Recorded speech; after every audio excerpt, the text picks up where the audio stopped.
Fabienne Boucqueau, bonjour. Merci d'être avec nous. Vous êtes la préfète du Rhône. Quel bilan faites-vous ce matin des dégâts à Lyon?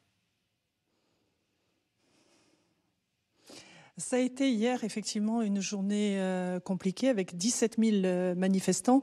Mais parmi ces manifestants, il y avait 2000 personnes qui étaient un groupe à risque, dont 1000 Black Blocs parmi ces 2000 personnes. Donc bilan difficile pour les policiers qui ont vraiment subi beaucoup de violence à leur égard. Et puis pour les commerçants, effectivement, qui tout le long du trajet ont vu leur vitrine cassée. Il y a aussi eu du mobilier urbain qui a été détérioré. Donc vraiment, c'est dommage parce que cette manifestation devait permettre de passer des messages et malheureusement, on parle beaucoup plus des violences que des messages qui devaient être passés. Madame la préfète, vous faites référence effectivement à ce millier de Black Blocs. Est-ce que vous avez une idée du profil de ces personnes? Est-ce que c'était des Lyonnais? Est-ce que c'était des personnes qui étaient venues d'autres villes? Non, je ne peux pas vous le dire à ce stade. Je pense qu'il y avait quand même une majorité de Lyonnais, enfin de Lyonnais, de personnes de la région. Mais il pouvait y avoir aussi des individus venus d'autres régions, voire d'autres pays. Non, mais pour l'instant, je n'ai pas les éléments pour vous répondre de façon très précise. En tout cas, ils étaient là. Et d'où qu'ils viennent, ils étaient dangereux pour les commerçants, on l'a vu, pour Lyon, pour la ville de Lyon, pour ses habitants, mais aussi pour notre démocratie. Vous avez pu utiliser hier des drones. Est-ce qu'ils vous ont aidé dans le maintien de l'ordre de la journée? Oui.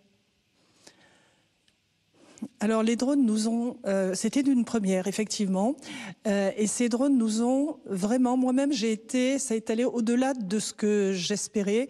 J'ai été agréablement surprise par l'aide que nous a apporté les drones. D'abord dans le suivi de la manifestation, pardon. On voyait très bien ce groupe à risque devant, hein, donc on l'avait très bien identifié. Et puis aussi, cela nous a permis de voir des groupes qui sortaient, des petits groupes qui sortaient de la manif, nous sachant occupés par la manif, ils en profitaient pour aller ailleurs, sortir de la manif et aller attaquer d'autres symboles de l'État et de la République. C'est ce qu'on a eu sur la mairie du 7e arrondissement, où on a pu, grâce aux images du drone, intervenir très vite et empêcher justement l'envahissement et la casse de cette mairie, puisque la porte n'a pas pu être ouverte et je crois que l'on s'en sort uniquement avec des tags. On a pu intervenir très vite grâce aux images du drone. Et c'est vraiment une aide vraiment indispensable, voire primordiale, même pour la sécurité. Il y a eu de gros dégâts, vous y faisiez référence effectivement au début de cette interview. Le maire de la ville, Grégory Doucet, demande un fonds d'indemnisation pour les commerçants. Est-ce que c'est envisageable? Est-ce que c'est à l'étude?